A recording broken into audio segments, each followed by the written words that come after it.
Mainit na balita. So in the fourth hearing, I'll be inviting Senator Bato de la Rosa and former President to come and listen to your testimony. Chair, a motion to Tomorrow. invite, Mr. Chair, the former President Rodrigo Duterte, and of course, Senator Bato de la Rosa, para po sa pagsagot dito sa mga issues. Ano yung nakikita niyo motibo? Bakit binuhay ng House ang hearing sa war on drugs ng former administration? Ano pa? Ano pa? Ano nga, sir? Sino ang nagtalo ng resolution? At yun ang lahat ng grupo na galit sa Duterte ay siguradong ikakapitalize yung hearing na yan. Senator Bato de la Rosa, may resback sa hamon ng Kamara. Pagsawsaw ng makakaliwang grupo sa issue ng extrajudicial killings. Pinalagan. Eto na nga ang pinakahihintay ng lahat na mangyari. Ang pag-iimbita sa dating Chief Executive ng bansa na si former President Rodrigo Duterte at si former PNP Chief Ronald Bato de la Rosa upang sagutin ang mga katanungan ng Kamara patungkol sa isinasagawang investigasyon sa di umano'y madugong war on drugs sa panahon ng panunungkulan ni dating Pangulong Duterte. Sa kasagsagan nga ng House hearing sa Committee on Human Rights ay tahasang sinabi ni Committee Chair Congressman Abante na di umano'y nais niyang padaluhin sa kanilang House hearing si former President Duterte upang ipaharap sa mga di umano'y kapamilya ng mga nasawing biktima ng war on drugs. Naghain nga ng mosyon si Makabayan Bloc Member Congressman Arlene Brosas upang imbitahin ang dating Chief Executive at si PNP Chief Ronald Bato de la Rosa na kasalukuyan ngayong senador ng bansa.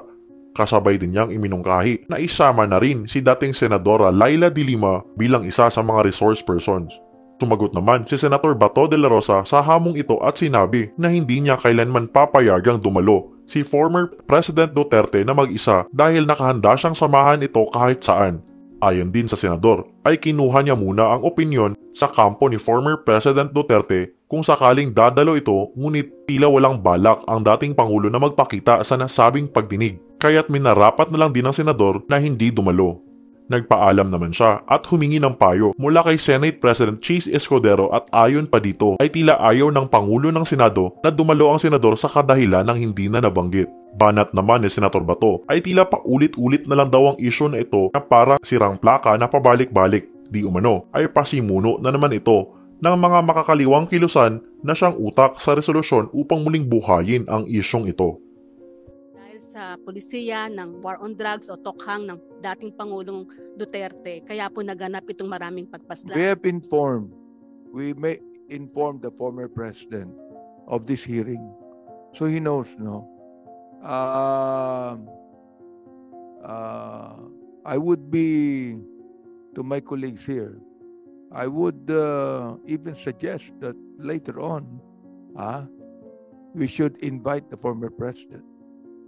And kayo po ba, handa kayong humarap sa former president? Pag inibitahan natin, handa kayong humarap?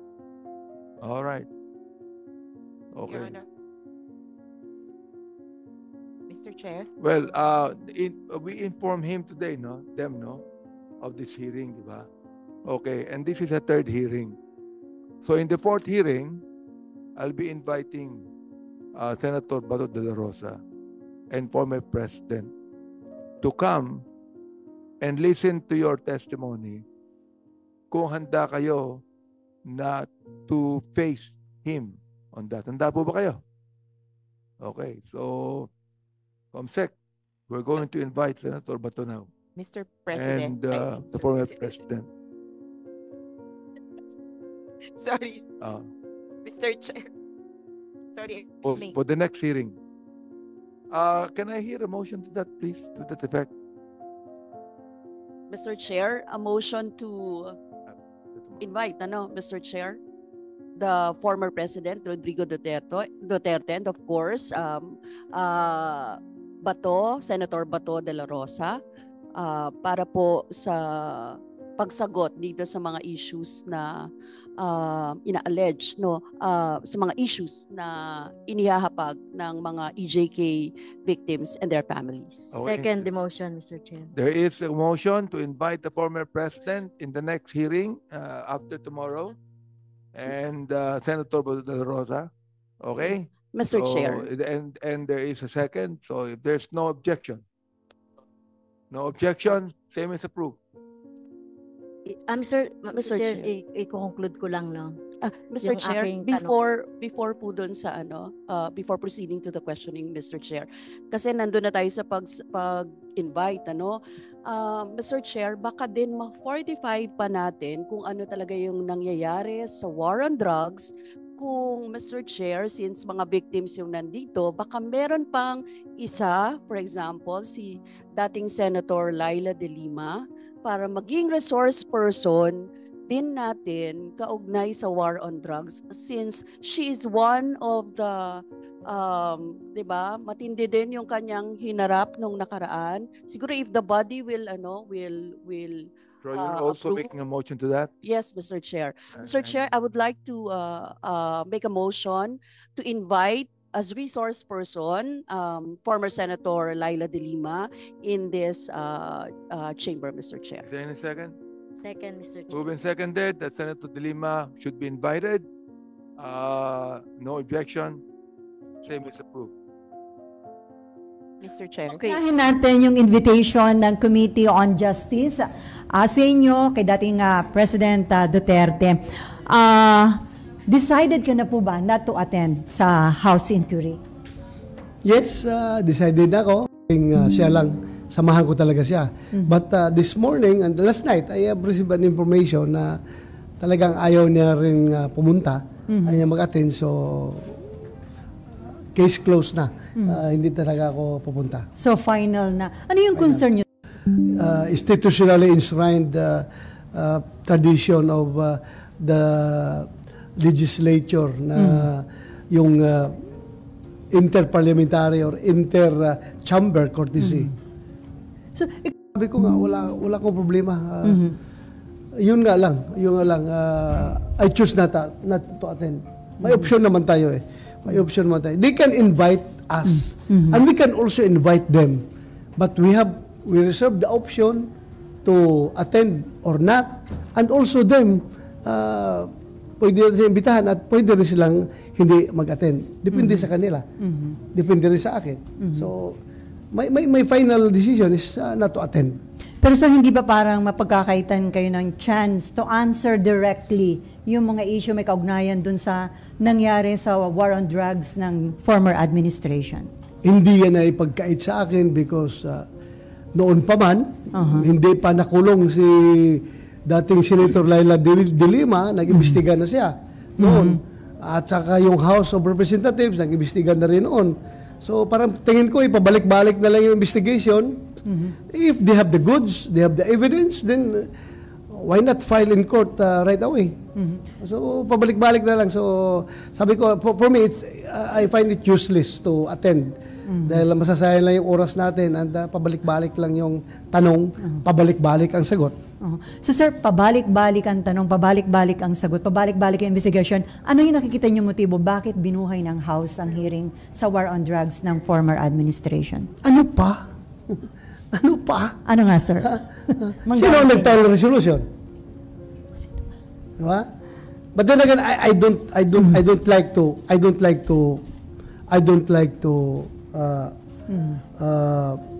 intrude into their function, into their turf. Because nga, sabi ko nga, we have to respect interparliamentary courtesy tradition. Respetuhin natin yan. At sige lang, kung mag-imbestiga sila, wala pa akong problema. In the same manner, pag kami rin nag-imbestiga, kami rin may ginagawa dito, huwag rin sila makialam dapat. We respect each other. But then again, ako'y nagpapasalamat sa kanila sa ginagawa nilang investigasyon. Baka kala ninyo, ako'y naiinis sa kanilang ginagawang investigasyon. Bagkos ako'y nagpapasalamat sa kanilang ginagawa dahil nga it only goes to show to the international community that the criminal justice system is perfectly functioning here in the Philippines at wala na silang pakialam dapat dahil talagang gumagana not only the criminal justice system but including the legislature. They are functioning. They are investigating this case. So hindi na ipagkait ang hustisya dito sa ating bansa dahil ang dami nag-imbestiga pati na ang Kongreso. So parang favorable para sa inyo. That's favorable on our part dahil makita ng international of the case because the PNP during that time when I was the chief we were not party to the case build up to the filing of the case. Ay lahat yan ay ginawa ng DOJ. Direct filing ang ginawa ng DOJ and ang papel lang ng PNP noon during my time was to implement or to serve the warrant of arrest at the time. Hanggang doon lang kami. Yung sa investigation at saka sa filing ng kaso, wala po ang PNP doon. DOJ diretso. Okay. Kasi some are saying na mukhang harassment lang talaga yung drug cases laban kay Senator De Lima para daw patahimikin dahil during that time nag-iimbestiga siya about the Davao Death Squad. Everybody is entitled to his own opinion. Okay, Mean? President, yung sa level ng Chief PNP na tanong, dapat masagot ko rin. Hindi ko hahayaan na hindi ko siya matulungan pag siya ay tinatanong. So, Sir, you said nalaman nyo kagabi final answer ni dating Pangulong Duterte na hindi siya darating. What was the conversation about? Was it over the phone? And ano pong reason ng Pangulo ba't hindi siya darating sa hearing? Well, I was just informed by one of his former cabinet member. Nagsabi sa akin na hindi mag-attend si Pangulong Duterte. So, I just got the information from somebody. Hindi naman, but one of his former cabinets. So, sir, may nakikita ba kayong political motive? Di ba usually ang investigation in aid of legislation? Pero sabi niyo nga pa ulit-ulit. So may nakikita ba kayong political motive? Meron naman talaga. Just gusto lang talaga nilang ipin down si Pangulong Duterte. Ito nga, why go to ICC? Na functioning naman yung ating mga korte dito. Di ba? Kasi gusto nila na ilalamp lahat yan na gawing crimes against humanity at ipapasa sa ICC where in fact, in truth and in fact, na some of these cases, pagdating pa lang sa DOJ, dismiss na agad ang kaso dahil through proper investigation, lalabas at lalabas na justified yung ginawa ng police, justified yung nangyayari, at lahat ay ginagawa within the framework of within the legal framework. So, gusto na isama yung lahat para by the numbers, ihatid sa ICC kuno. Yun ang gusto nila. Hindi nga nagpo-prosper dito sa local courts, hindi nga pumapasa, doon na pa sa ICC. We have to treat each case individually. Hindi ko sinabi, I must say it clear. Hindi ko sinabi na walang nangyayaring human rights violation during the war on drugs. Aminado tayo dyan na mayroong mga kaso na talagang na-violate yung right ng tao. Kasi kung wala, dapat hindi nakakasuhan yung mga pulis na gumawa ng kalokohan. Kasi kung wala, dapat walang pulis na yun na konbikto, nakasuhan, na konbikto, na kulong. So, meron talaga, meron at meron. Kaya nga dapat imbestigahan individually bawat kaso. Hindi man ito yung isang one act lang na crime against humanity na 100 lang na eroplano binagsakan ng napambam yung isang village, sunog lahat ng tao, patay lahat ng tao. Hindi man ito ganun. May individual man ito na anti-drug operation na nangyayari. So, paano mo imbestigahan as a whole? You treat each case individually. Dapat. Okay, RG Cruz from ABS-CBN, sir. Kapalit ni siya. Sir, ika-clarify ko lang. Yes, RG. you believe na yung pag-iimbestiga ng House, because you said you welcome it earlier, proves na hindi kailangan ng ICC? Yes. Patawarin ng dating Pangulong Duterte. At ang sabi niya, umaasa siya na uusad na yung kaso laban sa dating Pangulo sa ICC at sana daw ay humantong na yon sa pag-i-issue ng warrant of arrest. And a comment on that, sir. Ewan ko kung paano niya sinasabi yan na abogado naman sana siya. Bakit pupunta pa siya ng ICC na may korte naman tayo dito? Hindi naman it's not. Dalawa lang naman yung grounds para pumasok ng ICC. Apo. If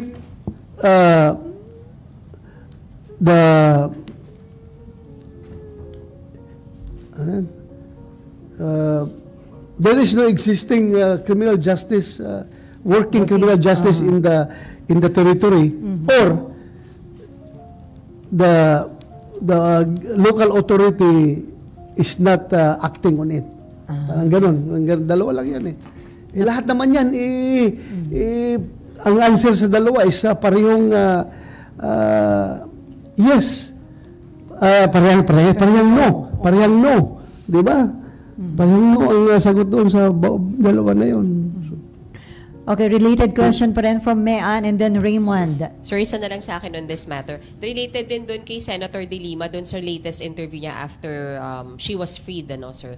Sabi niya, it's really about time na si Pangulong Duterte naman daw yung sumagot at magpaliwanag. Sir, you also said, hindi naman talaga nyo sinasabi na walang human rights violation. So, hindi ba, sir, talaga time na rin naman na magpaliwanag ang Pangulo about it? At di ko alam kung sa hearing ng House, but at least, di ba, sir? Well, bakit ang Pangulo ang kailangang magpaliwanag? Paliwanagin mo yung bawat kaso. Sino involved sa bawat kaso na merong human rights violation na nangyayari? Sinong responsible doon? Yung napapanagutin mo, pa-explainin mo. Bakit si Pangulo, Pangulo, nandiyan lang sa Malacanang yan Gusto niya matapos yung problema natin sa droga. Yun lang naman ang gusto niya matapos. But he's not telling you to do illegal things in order to stop the drug menace. Siyempre, as Commander-in-Chief, di ba, sir? Yes, as Commander-in-Chief. Doesn't he owe that explanation, sir? Well, he can explain it in court. Sabi niya, he's willing to face all the cases that are going to be filed in court, but not in the lower house. Thank you, sir. Okay, Raymond. Yeah. Sir, nabanggit nyo kanina na may political motive yung House hearing doon sa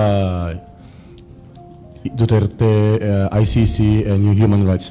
Sir, sa tingin nyo walang kinalaman ito or any link doon sa ginawa nyo pag-imbestiga sa PDL leak dahil marami nasaktan at pwede na may kumpas sa taas na sige, get back to bato? Dapat silang sumagot. Mahirap na mag-speculate, no? Sa mga sabihin nila, mali ka sa iniisip mo. I don't want to speculate. I don't have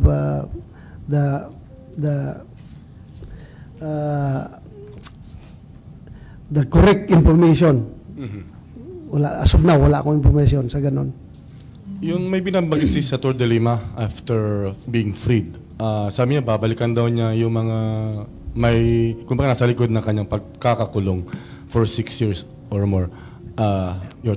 Everyone deserves justice. If she feels siya nangangailangan ng hustisya, then we have the courts to go to. Sir, no regrets. No regrets at all from your end being the implementer of the anti-drug war? No. Regrets? No regrets. No regrets. No regrets. Okay, related question. Raymond, that pass. So, isa lang. Kasi nabanggit mo kanina na parang what you're wary about pag pupunta ka sa House are yung mga left-leaning organizations. Hindi ako wary. I am aware, but yes. I'm not wary. Yes. I'm aware na gigisahin nila ako.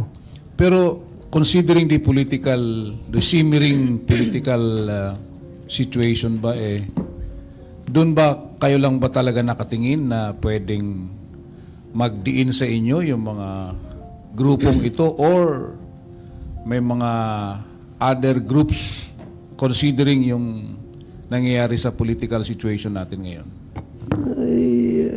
You hit the nail. You hit the nail. Pwede. Merong ibang interest groups na pwede magdidiin sa atin. Hindi lang yung kaliwa. At yun ang lahat ng grupo na galit sa Duterte ay siguradong ikakapitalize yung hearing na yan. Are you not bothered, sir? Ha? Are you not bothered? No, I'm not bothered. I'm not bothered. Okay, related question from Mav. And then Danielle. Sir, may concerns po ba kayo na makaka-apekto sa election next year, itong ginagawa pong hearing? Dahil sa? Yung pong ginagawang hearing kung makaka-apekto po sa election sa susunod na taon. Well, as far as epekto sa election ay settled na yan eh. During the last elections, ganun man din ginagawa sa atin. Imbestiga dito, imbestiga doon. Inuupakan tayo about the war on drugs. But still, the people has spoken. Pinanalo ako ng taong bayan. How much more ngayon na maramdaman ng mga tao na rehased na yung mga issues na yan. Hindi na sila nagsasawa, paulit-ulit. Wala nang ibang ginagawa, pabalik-balik na yung issue na yan. Kahit na yung mga kaso ng mga pulis na mayroon ng court decision, ruled by the court na walang sala yung mga pulis, babalik na naman, inimbestigahan na naman. So, ang tao ay magsasawa rin sa kakabalik-balik ng issue na yan. And I'm not worried about that. Because I am very optimistic that the people knows what is the real happening as far as the Philippine community is concerned, the Philippine society is concerned. Alam ng taong bayan kung ano talagang, what's the real score.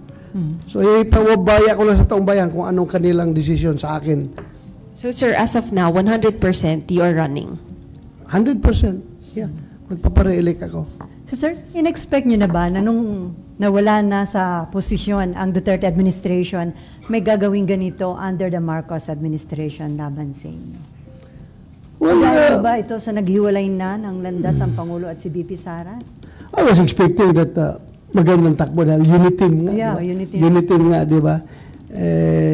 I was expecting na everything will be going smoothly because the Marcoses are so supportive of the Dutertes and the Dutertes are also very supportive of the Marcoses. Uniteam nga eh. Yeah. So what happened, sir? You know what happened. So hindi ba genuine yung binuong unity team? Parang ginamit lang ba nila during the election and then after that? I don't know.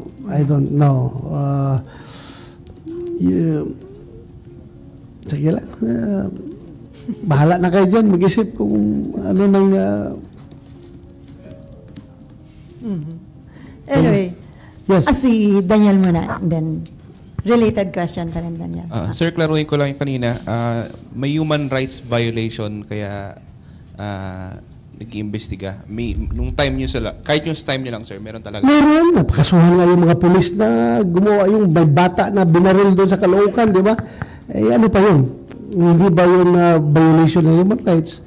Kaya nga, nakonbikto yung mga pulis na yun, di ba? So, meron. Pero sir, in so far do sa leadership, walang utos naman na... Walang gagong leader na mag-utos na gumawa kayo ng violation sa batas. Walang gagong leader na mag-uutos na gano'n. At saka walang gagong pulis. Unless, of course, na mayroong sariling motive yung pulis na nasa isip niya. Personal na yun. Pero walang pulis na. He's trained public safety basic recruit course. Nasa program of instruction yan kung paano mo i-handle yung police operations without violating the rights of the people. Mahalaga masyado yung preservation of human rights, yung pag-observe ng human rights, preservation of human life. Andyan yan sa training ng police, yung paggamit ng paggamit ng the use of force. Trend yung pulis na yan. Kaya ang pulis, alam mo, kaya sabihin ng chief of police, patayin mo yan. Sabihin pa ng pulis na, uy, kung gusto mo yan, ikaw pumatay. Hindi ako dahil alam ko ang batas. Sasagutin ka ng pulis ng ganun. Pero sir, bakit kaya nagkaroon pa rin ng mga, kung sinabi nyo wala naman talagang sipa or wala namang utos from the leadership, pero bakit pa rin naging talamak or sabihin natin may mga nangyaring ganong human rights violations? It is because of the situation on the ground. Situation on the ground. Bumaba ka sa ground, tingnan mo ano nangyayari. Merong lumalaban, merong nanlaban, meron din hindi lumaban, binaril, kaya nga, nagkakasuhan nga eh. Tingnan mo lang kung ilang pulis din ang namatay sa war on drugs. Ilang pulis din ang nasugatan sa war on drugs. Marami. Kaya nga, sabi ko, in order to attain justice, you have to treat each case individually and separately. Huwag mong ilump lahat yan. Dahil otherwise, justice will be denied not only to those victims but also to the policemen kapag nilalamp mo yung kaso na yan. Okay, other issue na tayo. Ay, the same. Related, ano ba? Ay, related pa rin. Ayan, ano muna. Hindi pa. Hello po. Sir, good morning po. Sir, Yes. Do you have fears na with the split of the unit team, maka-apekto yun dun sa galaw ng Marcos administration regarding ICC? Before, merong promise po si President Marcos na hindi pa papapasukin. Well, as far as I know, the President is very consistent in his statements, no? Hindi siya nagbabago. Kahit na marami ng gustong babaguhin yung kanyang statement, maraming insinuation na okay na si Presidente, gusto nang papasukin ng ICC. But then again, nagre-rebound ang Presidente, nagsasabi na I will not lift a finger just to cooperate with ICC. Not even a finger will be lifted to cooperate with ICC. And he is not recognizing the jurisdiction of ICC. So, very consistent naman natin Pangulo. Yung ibang tao lang na interesado talaga na magbago ang Pangulo sa kanyang stand, yan ang gumagawa ng mga istorya. Pero si Pangulo, very consistent. Nakakaya nga kay Pangulo eh. Sabihin ni President Bongbong Marcos na naman na ano ba kayo? I've said this for 1,000 times, for 1,000,000 times that I will not cooperate with the ICC. Nakakaya na eh. Presidente yan, kinukulit natin pabalik-balik ilang beses na niya sinasabi yan. So ako nahihiya na rin sa kanya. Dapat respetuhin natin yung statement ng Pangulo. You completely trust his words? I completely trusted his word. Okay, other issue na tayo. Before RG, simulan ko lang ha. Sir, according to BP Sara, former President Duterte and his brothers, Congressman Pulong and Mayor Baste are running for the Senate sa 2025 elections. Nakonsulta ba kayo dito? O dito? Seryoso ba yun, sir? No, medyo nagulat nga ako. Nagulat ako kayo dun sa balita na yon. But then again, nagulat ako at the same time, masaya ako. Why, sir? Dahil nga, sabi ko nga noon sa inyo na kami dalawa ni Senator Bongo will be waging guerrilla to somehow conventional tactics.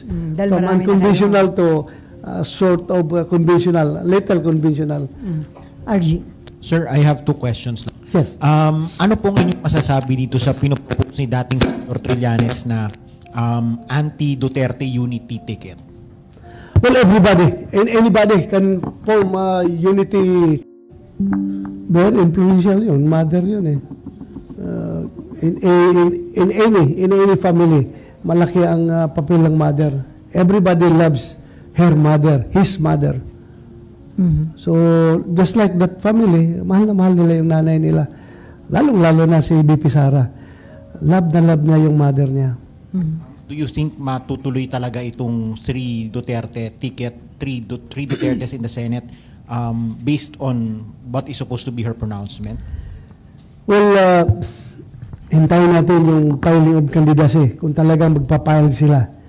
But then again, masasabi ko lang sa iyo is that I know BP Sara, pagdating dyan sa ganung mga bagay, hindi yan siya pwede magbiro.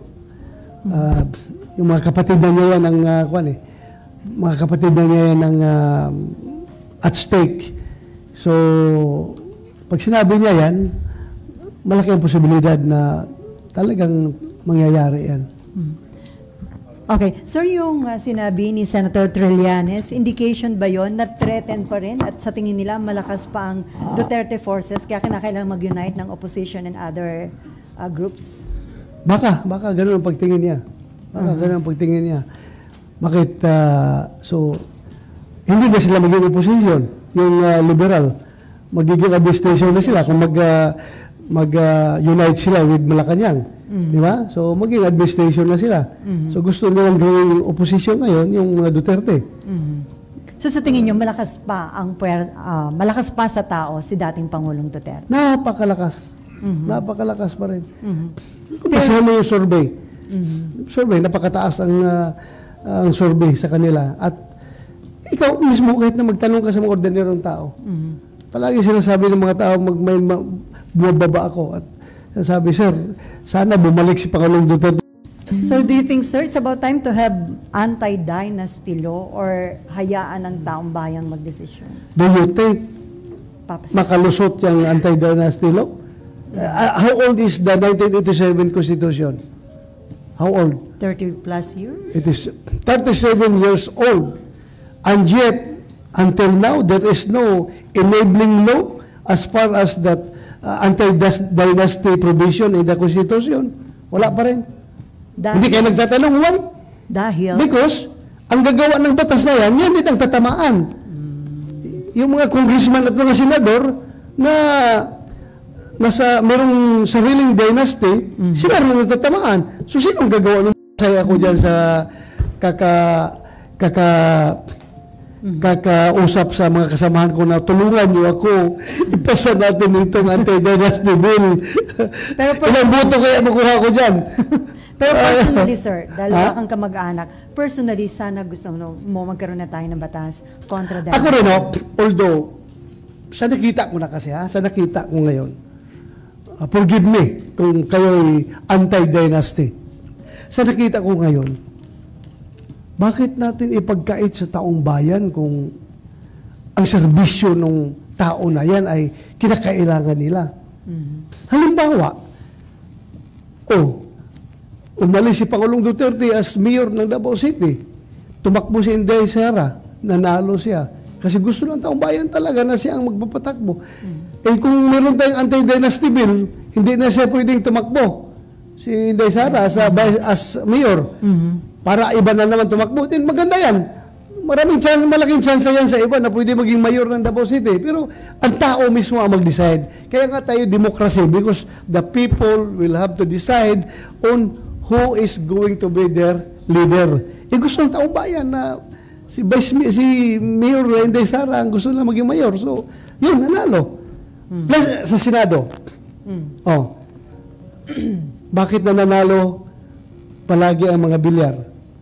Dahil magandang track record. Bakit nananalo ang mga Estrada? Maganda ang track record. Bakit nananalo ang mga Cayetano palagi? Ay, puro magagaling na abogado yan. Magagaling yan sila. Bakit nananalo? At kung sakali, bakit pwedeng manalo ang mga Duterte?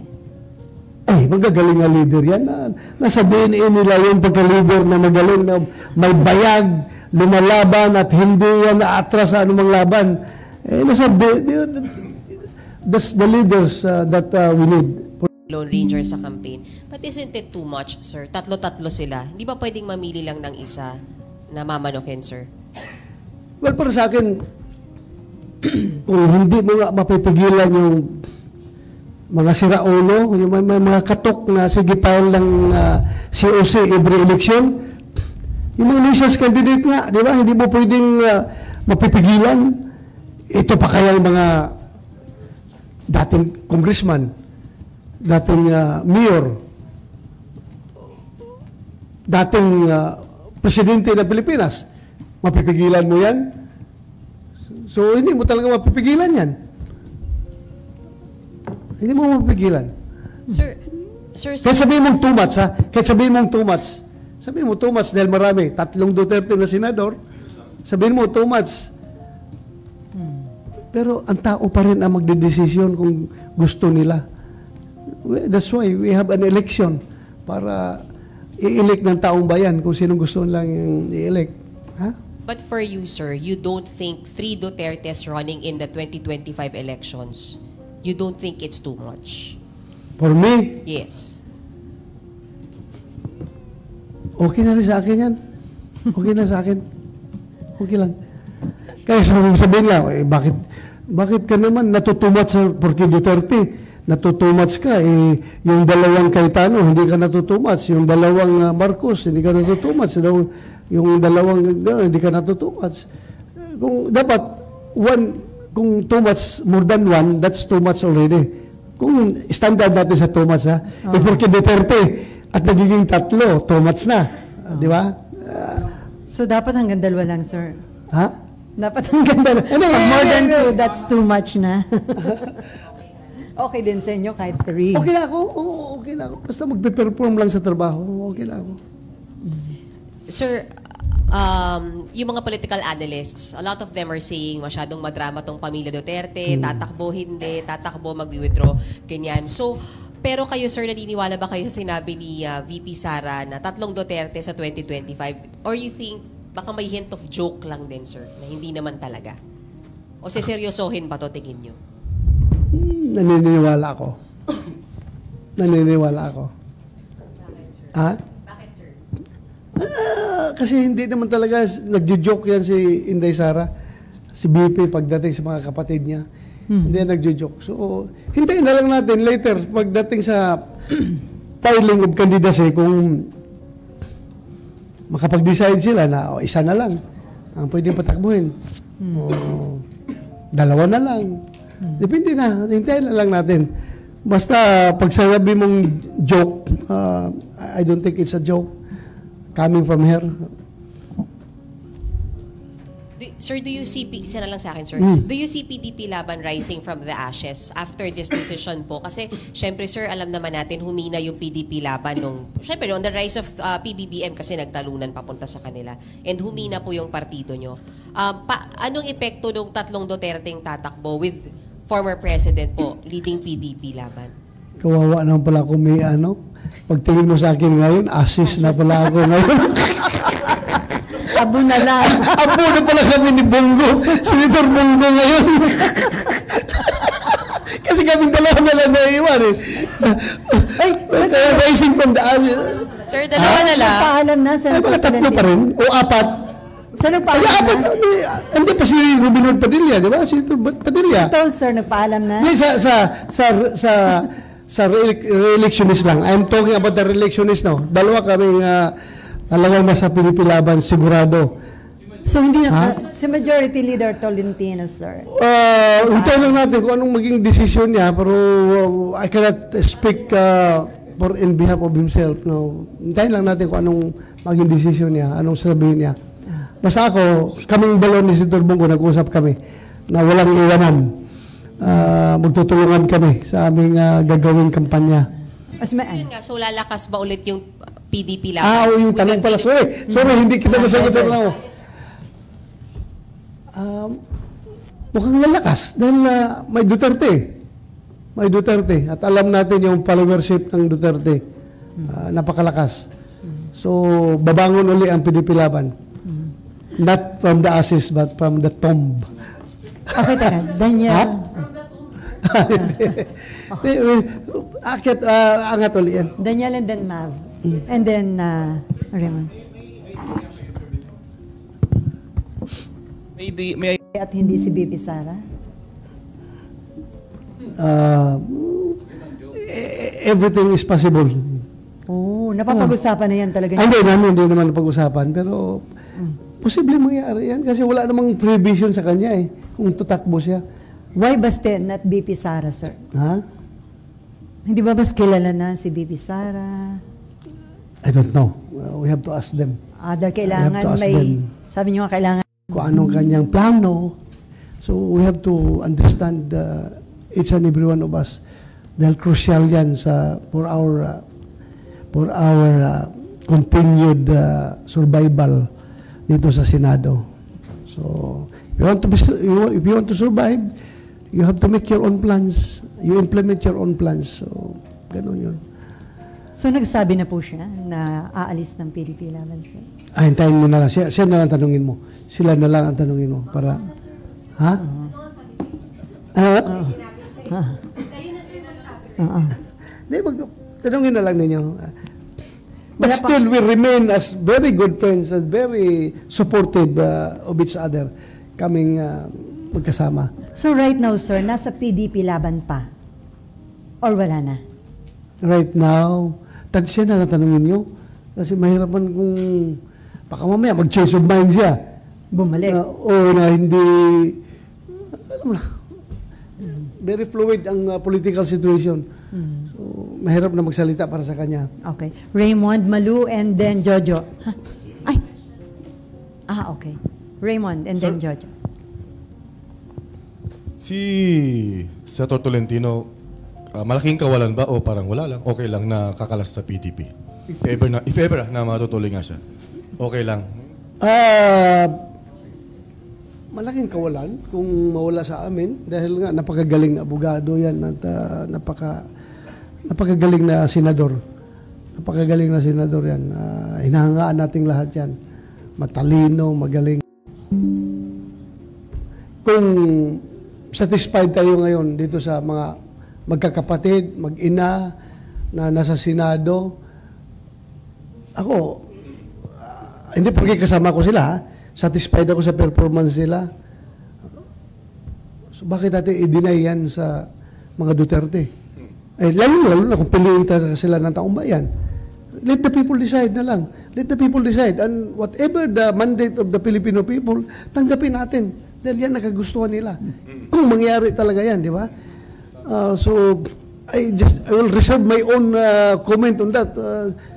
Pahayaan natin ang taong bayan. Sir, last na lang. Ang nagsalita kasi is Vice President Sara.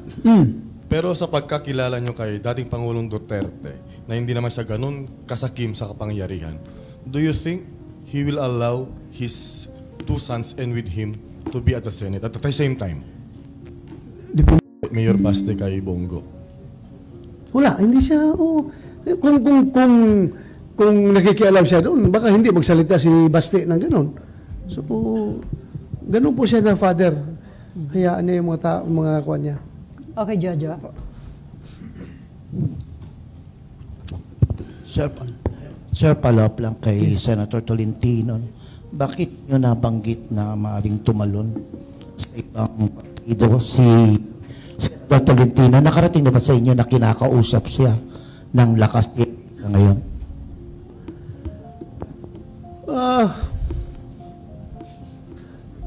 Mas maganda siguro siya na tanungin nyo. Ayoko talaga magsalita para sa kanya dahil siya na tanungin nyo. Inimbitahan nyo ako dito eh. Imbitahan niyo siya dito. Siya na tanungin nyo. Oo nga naman. Oo nga naman. Kayo talaga. Sir, magkasama kami. Magkasama kami. We want to be united always in all issues and in all undertakings. Pero pagdating na sa personal survival sa politics, may kanya-kanya tayong plano sa buhay. So we have to respect kung anong plano niya sa buhay niya, anong plano niya sa karir niya. So hintayin na natin na siya magsalita.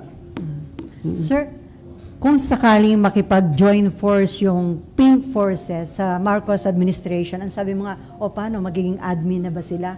Pwede ba na ang Duterte Forces ang maging panibagong opposition? No choice.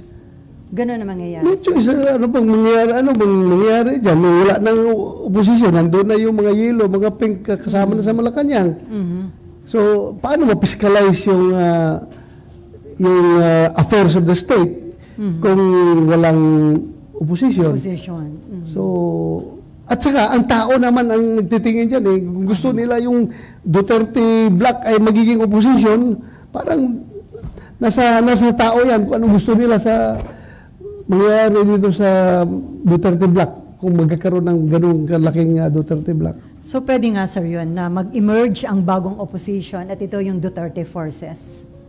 That is kung makipag-align ang Malacanang sa mga yellow, sa mga pink. Ganun talaga nangyari because kung mag-align sila, ibig sabihin, wala nang opposition. So paano yun? Kayo ngayon nasa admin sa Senate, pwedeng... depende yan kung anong sabihin ni Pangulong Duterte. Sabihin, mag-opposition na tayo. Sasama talaga ako. Pag sabihin niya, huwag, neutral lang tayo. Nandiyan ako. Hanggang kuwan lang tayo, fiscalizing lang tayo for mga national interest issues. Hanggang dyan lang tayo. Hindi tayo opposition. Depende na nga kung what will develop. Okay, Mayan, follow up. Do you see VP Sara as a strong opposition leader? Posible, pero hintayin na lang natin kung anong magiging stand niya dyan. Dahil sa ngayon, wala man siyang official statement na she's going to lead the opposition. Wala pa naman siyang sinabing ganun, di ba? Hintayin na lang natin. Pero once mag-unite yung pink, yellow, and Malacanang, sir, do you think it's time, nakikita nyo ba yung possibility na liligawan nyo si VP Sara to lead naman your group, sir? For you to be united as well. Ganito yan eh. Kung mag-align sila sa Malacanang, ano pang purpose? Bakit sila nag-join forces sa Malacanang? Di ba para hadlangan ang Duterte? So pag gano'n, hadlangan ang Duterte, so obvious na opposition na ang Duterte niyan pag gano'n ang sitwasyon. Di ba? Sabi ni Trillanes, kailangan hadlangan nila itong mga Duterte, mag-unite ang yellow, pink at saka ang Malacanang. So, ano pang mangyayari ngayon? So if they unite, who will lead your group? Will it be VP Sara or former President Duterte? Nasa kanilang dalawa na lang sila mag-usap. Meron po kayo, sir, sino yung ipupush nyo, sir, na mas tingin nyo mas malakas na mag-lead ng grupo nyo? Silang dalawa, parehong malakas yan eh. Any of them? Any of them. Okay, last issue na lang siguro, sir. Sir, kayo initially nagkaroon na rin nagkaroon na kayo ng investigation about POGO, di ba? Tungkol sa epekto sa ating public order. Ngayon, lumalalim yung investigation ng Committee on Women dahil nga lumilitaw na may involved na marami ng mga criminal activities and posible pa na yung si Mayor Alice Guo, hindi tunay na Pilipino at parang ginamit lang para makapasok din yung POGO. So, kayo ba handa na sumuporta dun sa panukalang total ban ng POGO sa ating bansa? Yes. Yes. No, yung stand ko, di ba, sabi ko sa inyo, yung laman ng aming committee report is that we're supporting the banning of POGO provided bigyan ng adjustment period, di ba? Para at least 2 years. Yung mga stakeholders dyan ay magkakaroon ng panahon para mag-scale down sa kanilang operation at mag-shift sa ibang undertakings. But right now, nakikita ko na medyo talagang nagiging palakas yung threat against national security dahil sa POGO na yan. Then, pag sinabi ng Malacanang na i-ban right away, okay na ako. Sir, nagkamali kaya ang Duterte administration ng payagan na papasukin ng POGO sa bansa? Well, depende sa sitwasyon di ba? Kung nakita nyo noon na maganda yung POGO, kumikita tayo, source of income, nagamit naman nung panahon ng pandemic, di ba? Nagamit nung panahon ng pandemic yung income ng POGO. Then, any income generating revenue na legal, tingin ng gobyerno, nakakatulong sa ating ekonomiya. Nakakatulong sa government operations. Pero nga, nagde-develop na into ito ngayon, then it's about time for the government to act on this. Action na dapat ng gobyerno yan. Okay, Nympha.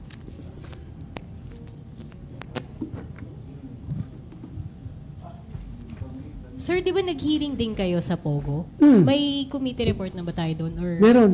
Ang committee report namin doon is if the government nga decides, Malacanang kasi sila naman regulating agency. O hindi naman yan papel ng Senado na i-regulate ang Pogo. Sa atin lang, ang committee report natin is limited to recommendations. We have to recommend to Malacanang na kung i-ban ang Pogo, dapat i-scale down, ay bigyan ng adjustment period, one year or 2 years na adjustment period. Yun ang aming initial na nasa committee report namin. Pero ngayon, dahil nga sa mga development ngayon, yung committee report na yun, okay na yun, ipasa yun, pero personal stand ko ngayon, okay na ako kung direkta na right away, hinto ang Pogo. Dahil because of national security issues. Okay, Daniel. Sir, ano pong take nyo lang dun sa controversy dun kay Mayor Alice Guo? Hindi ako masyado nagsubaybay. Hindi ako naka-attend ng hearing yan. Pero ang importante dyan, siguruhin talaga na Pilipino siya. Kung hindi siya Pilipino, she should go home. So, sir, hindi niyo siya go home to her home country kung hindi siya Pilipino. Sir, meron po kasing nilabas si Senator Risa Hontiveros kahapon na picture na I think kasama si former President Duterte. Meron ba kayo information? Kakilala ba ni Mayor Digong or kayo, sir? Wala akong information, pero anybody naman magpapaselfie sa senador sa presidente. Ako nga, mga drug lord na doon sa Lanao, nakapaselfie sa akin. Hindi ko alam, drug lord pala yun. Paano? Hindi naman siya magsabi, sir, drug lord ako. Magpapaselfie ako sa'yo. Paano yun? Politiko ka sige, selfie. Mamaya. Pag alis ng drug lord, sabi sa isang taga Marawi, sir, nagpa-picture ka. Drug lord yun, sir, yung nagpa-picture sa'yo. Ano pang magawa ko ngayon? Tapos ng selfie. Sir, rin daw kasing picture, parang kuha sa bahay mismo ng dating Pangulo. So, parang intimate setting. Anybody can visit the President as long as you are a good person. Huwag ka lang criminal, huwag ka lang hold-upper o drug pusher. Pero yun nga, kung hindi ka kilala ni Pangulong Duterte, alangan naman sabihin ni President Duterte, hindi ako pa-picture sa'yo. Kung sabihin ni Alice Guo, pasalamat ka nga, pa-picture ko sa'yo. Hindi ka naman magandang lalaki. Bakit ka ayaw magpa-picture sa akin? Di ba? Ganun lang yun. Pag politiko ka, anybody can have pictures with you.